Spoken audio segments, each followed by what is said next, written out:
আজকে আমি তৈরি করব জামাই আদরি পিঠা। জামাই আদরি পিঠা বানাতে আমার এখানে 2টি ডিম লাগবে। আপনারা প্রথমে ডিমটা ভেঙে নেবেন।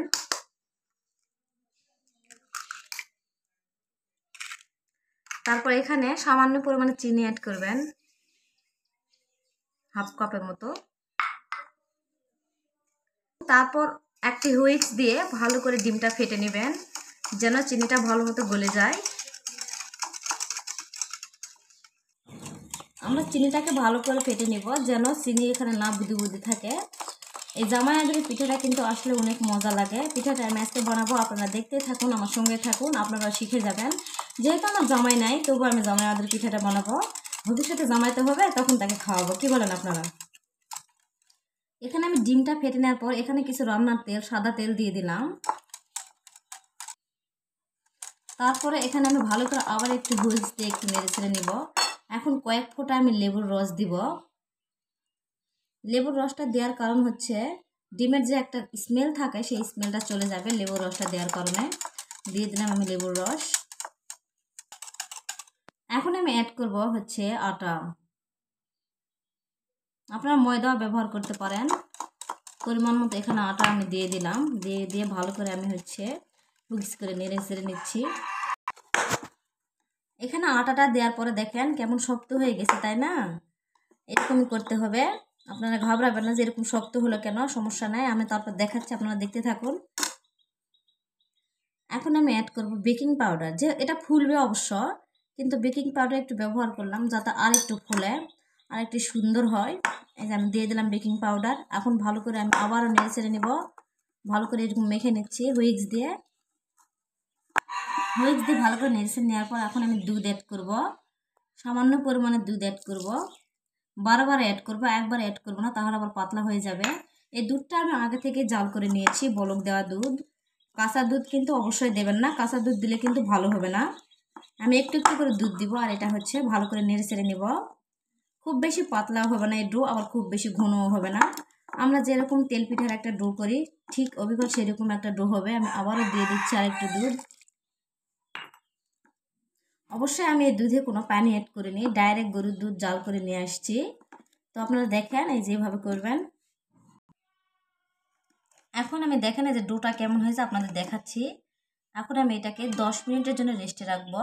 10 মিনিট পর আমি পিঠাটা ভাজবো। জামাই আদরি পিঠা, হ্যাঁ, আপনারা কিন্তু আমার সঙ্গে থাকেন, অবশ্যই থাকবেন। চলে এলাম 10 মিনিট পরে। আর একটু ঘন হয়েছে মনে হচ্ছে, তাই না? এরকমই ভালো হবে। এদিকে আমি একটা ছোট কড়াইয়ের উপর তেল দিয়ে দিলাম। তেলটা গরম হচ্ছে, অবশ্যই তেলটাকে গরম করে নিতে হবে। এখন তেলটা গরম হয়েছে নাকি একটু চেক করে দেখি। হ্যাঁ, তেলটা গরম হয়ে গেছে। এখন আমি একটি চামচ এখানে হাতার মাধ্যমে এই পিঠাটা ভাজতে হবে। গরম তেলের মধ্যে হাতাটা দিয়ে দিলাম।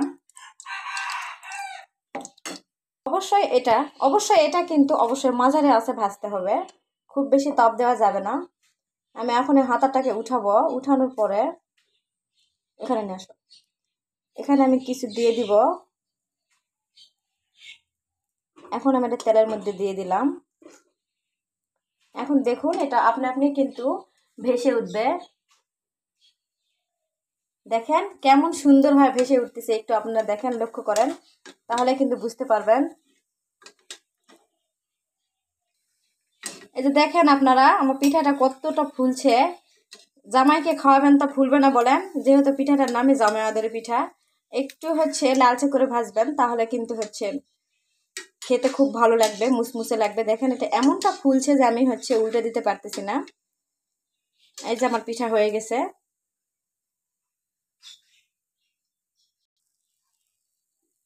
আপনাদের সুবিধার জন্য আমি আরেকটি পিঠা আপনাদেরকে ভেজে দেখাচ্ছি। দেখেন এই যে দেখেন পিঠাটা কিন্তু একাই ফুলে উঠতেছে, আমাকে কিন্তু কিচ্ছু করতে হচ্ছে না। আর এই পিঠাটা ভাজতে কিন্তু সময় লাগে না। দেখেন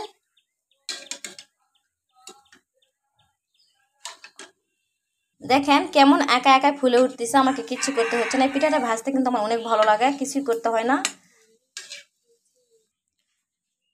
এই যে দেখুন আমার পিঠাগুলো কেমন সুন্দর হচ্ছে। জামাই আদরি পিঠায় নামে কিন্তু সুন্দর হলেও দেখতেও সুন্দর, খাইতেও সুন্দর। আমি একের পর একটি করে পিঠা ভেজে নিচ্ছি।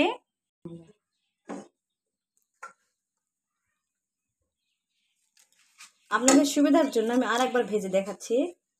দেখেন এরকম করে উপরে একটু করে তেল দিবেন, যার ফলে সে একা একাই ফুলে যাবে।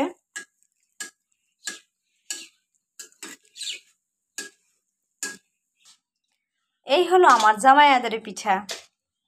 এতক্ষণ থেকে আমার ভিডিওটি দেখার জন্য আপনাদের অনেক অনেক ধন্যবাদ। আল্লাহ হাফেজ।